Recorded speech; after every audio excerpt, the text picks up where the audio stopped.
As I said I would do in my previous video, I am going to be reacting to the sixth and apparently final installment in the Michael Rosen's Maniacal Parent series by Captain Plums. Now, Captain Plums in general has been uploading like crazy lately, so I'm gonna have a lot of new YTPs to react to. I'm gonna have that juicy material, but I'm not gonna get overexcited here.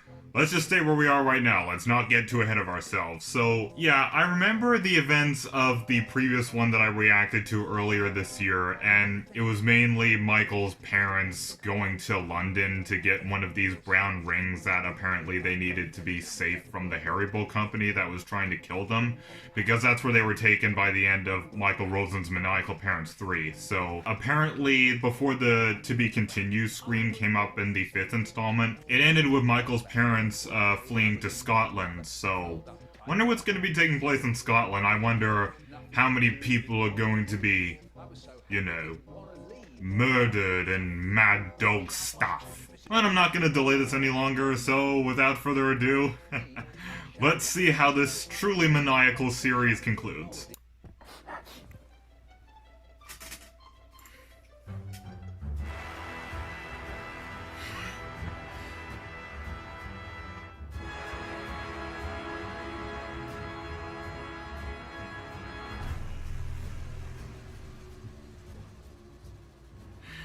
I like how all the later entries have that kind of intro. And it was then the creature started roaring really hard and fast. Then Uncle Apple ran and jumped on the soul shit. It's no good, he can't. That's even more nonsensical than the Michael Rosen map when there was a tomato on their side. And he just fell over and died. Uncle Botterbright yelled out, "No!" And then he ran and began to fly. So my mum and dad said, and so the other flying Scotsmen joined in and flew into the air, and all the flying Scotsmen surround the creature. They start up a chant. Go to, oh, you shite day. Go to, oh, you your big face. The sun began to choose to. How come so many things are reminding me of the Michael Rosen's map? Because that's another similar line I remember. Blimey. Suddenly, the soul shit jumped at the Scotsman, but Uncle Botterbright then shot a huge ball of light at the creature. Slam! Straight away, there was a great big hole in its face, and it blew up into a brown mush. Kaboom! Ugh. That doesn't sound very clean. Dad said, right? That was brilliant. I wish I could do magic stuff as well. Oh, I'm sure both you and your wife would love to learn how to do that, so you can do that to a crowd of people during your next massacre. The ring of Scotland. Dad's hand darted. Yeah. Fantastic. Uncle Tomato said, "Why don't we go to Jamaica for the next ring? We could help make your car fly. It would be great." Yeah. Mum said, "It would be great." Dad said, "Yes, here we go." And off they go. Oh, so they're gonna give the Gogol team mobile, I forget what the car is even called, but they're gonna give it wings?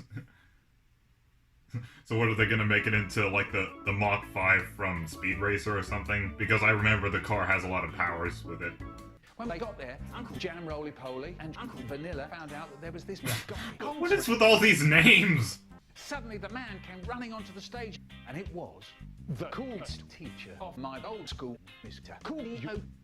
And he said, Wait! "What's up, my bro? Is Michael doing all right?" And Wait, do I remember that character from one of the older entries in Captain Plums' series? The name sounds familiar. Coolio said, "If you help me, I shall give you the shitty ring of Jamaica. You understand?" So Dad said, "Okay, but do you have it?" And he said, "I had it, but a terrifying gorilla took it from me, so let's go hunting." "Yes," says my dad cheerily, with a shotgun in his hand. Coolio. Good one. A few days later, there they were. My mum and dad and Mr. Coolio with the flying Scotsman in the Jamaican jungle. And there it was, the gorilla. It was huge. Mr. Coolio said, "Right, guys, it's time to rumble." And he took this gold blade and said to my mum and dad, "Right, you two, stay with me. These other dudes know what to do. I shall give the sign when it's time. Do you understand? My mum and dad said, got it. And there they were, watching the Flying Scotsman surrounding the great big gorilla. It was then Uncle Bottom yelled out, catch that banana, fire, and all the Scotsmen began to shoot massive. That's even funnier than when Michael Rosen's dad in number 3 of the series, I guess, called the cops donut sniffing, whatever. Just, it was funny. Not long after, they left their giraffes and said goodbye, and he gave the bag of good stuff to my mum and dad. I think you know what I mean. And then they went home.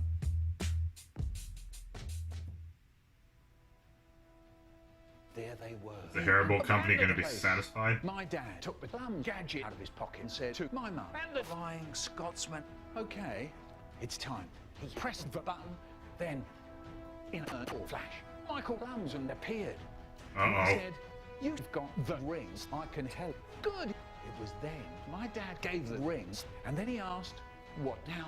Then Michael Rosen said, for now, stay low. When the time comes, you will know, but it's time to blow up the Haribo baby's nest. Then Michael Rosen pressed the rings against each other. Then, suddenly, a terrible noise from far away.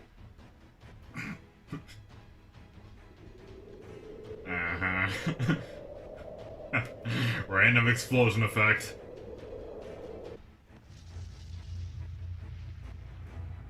Oh, from different perspectives. Dang, those rings must be powerful. Michael Rosen was delighted, and the rings squashed together into one special ring called the Rosen ring. Then Michael Rosen took this red ring out of his pocket and gave it to my dad, and he blew one to my mum, and he said, these shall be useful to you one day. Wolves will come in, we will meet again. And then he disappeared in a flash. Not long after, a few days later, my mum and dad went to this cafe and had nothing to kill. Dad said, I've got to do it. You can't now. Said to my mum, think of what Michael Rosen said. All right, said my dad. And then my mum said, great. Anyway, what do you want then? And then he looked to see what there was and said, I'll have a strawberry pizza. And Mum said, exactly. And then my dad said, that is why we make such a nice tea.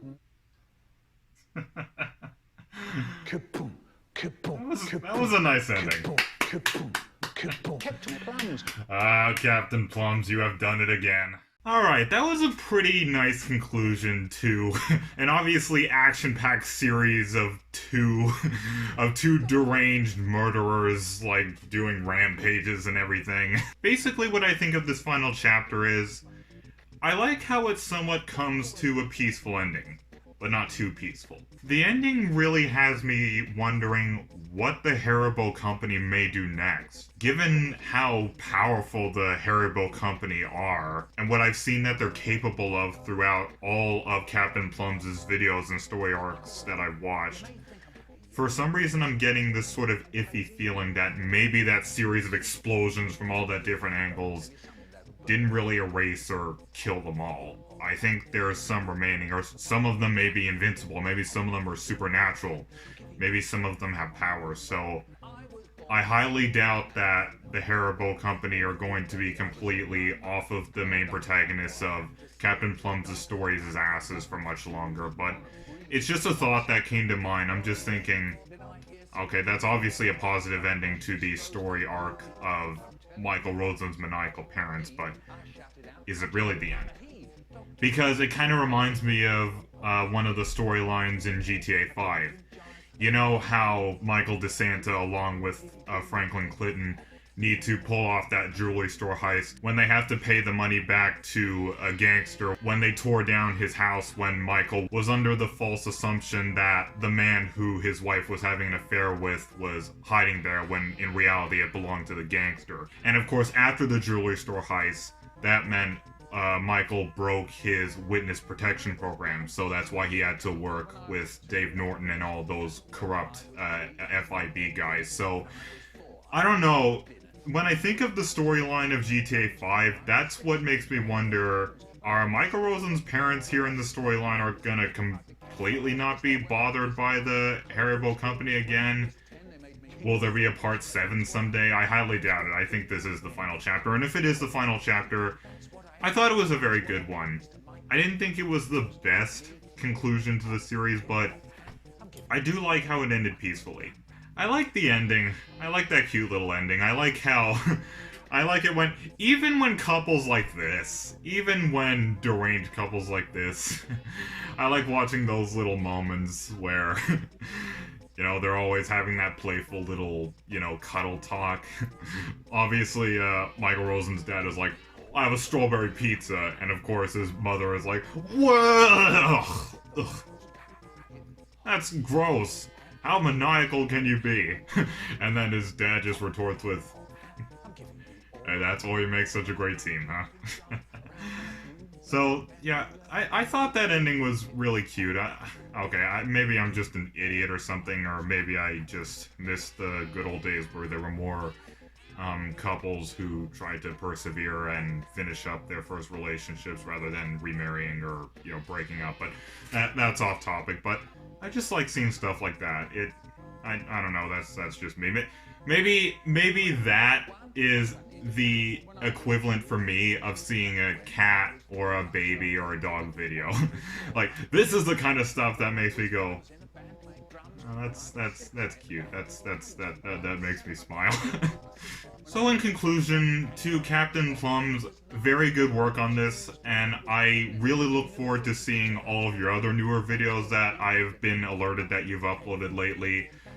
Glad to see that you're uploading this frequent again. Maybe it won't last. Maybe we're gonna get busy with something, because I noticed there was a time where you haven't made a new video for 3 years, so I just hope you're not going through something bad. So yes, I absolutely love your works. I look forward to the new stories, or even the continuation of this whole story arc as time goes on, but very, very good work here. This was funny as always, and I just like how it was wrapped up in the end. Anyways, my name is FrostCloud, keep it frosty, and have a wonderful day.